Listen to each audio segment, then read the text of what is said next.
पनवेलमध्ये महिला दिनाचा उत्साह, मातृत्व ते नेतृत्व कार्यक्रमात निलेश साबळे यांची विशेष उपस्थिती। महिलांच्या सन्मानासाठी पनवेलमध्ये भव्य कार्यक्रम। चला हवा येऊ द्या फेम निलेश साबळे उपस्थित। जागतिक महिला दिनाच्या निमित्ताने पनवेलमध्ये महिलांच्या कर्तृत्वाचा गौरव करणारा विशेष कार्यक्रम पार पडला। पनवेलमधील दादासाहेब धनराज विस्पुते सभागृहात आयोजित करण्यात आलेल्या मातृत्व ते नेतृत्व या कार्यक्रमाला प्रसिद्ध मराठी अभिनेते आणि चला हवा येऊ द्या फेम निलेश साबळे यांनी खास उपस्थिती लावली। यावेळी बोलताना निलेश साबळे यांनी समाजातील महिलांचे योगदान अधोरेखित केले। मातृत्वाची जबाबदारी सांभाळत महिलांनी नेतृत्वाच्या भूमिकेतही यशस्वीपणे काम करत समाजाला दिशा दिली आहे, असे त्यांनी सांगितले। या कार्यक्रमात विविध क्षेत्रात उल्लेखनीय कामगिरी करणाऱ्या महिलांचा सन्मान करण्यात आला। तसेच महिला सशक्तीकरणाचा संदेश देत उपस्थितांना प्रेरणा देण्यात आली।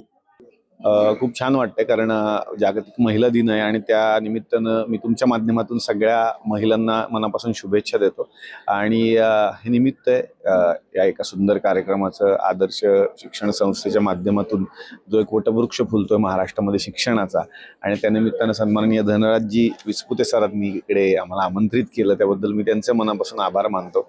आणि या कार्यक्रमाला महिलांची प्रचंड उपस्थिती आहे हे बघून मला फार छान वाटतंय। आणि तेच आहे की शेवटी कुठल्याही घराला घरपण देते ती महिला किंवा कुठलाही पुरुष। आपल्याकडे ती म्हण आहेच की प्रत्येक यशस्वी पुरुषाच्या पाठीमागे स्त्री आहे। मला वाटतं पाठीमागे नाहीये तर ती आता त्याच्या खांद्याला खांदा लावून किंवा एक पाऊल पुढे पुरुषांपेक्षा। तर ज्या ज्या महिलांनी माझ्या आयुष्यात सुद्धा योगदान दिले, मग माझी आई असेल, माझी पत्नी असेल किंवा माझी छोटी मुलगी असेल, त्या सगळ्यांचा सन्मान करण्याचा हा दिवस आहे आणि सगळ्यांचे आभार मानण्याचा दिवस आहे। खूप छान वाटतं पनवेलमध्ये येऊन आणि आता कार्यक्रम आमचा सुरू होतोय। तर मला वाटतं की या कार्यक्रमानंतर आमची मागणी वाढेल, पनवेलमध्ये आणखी खूप कार्यक्रम करू आम्ही। ते खूप महत्त्वाचं असतं कारण कॉमेडी ही बरोबरची असली तर एक माणूस आतमध्ये असतो दडलेला।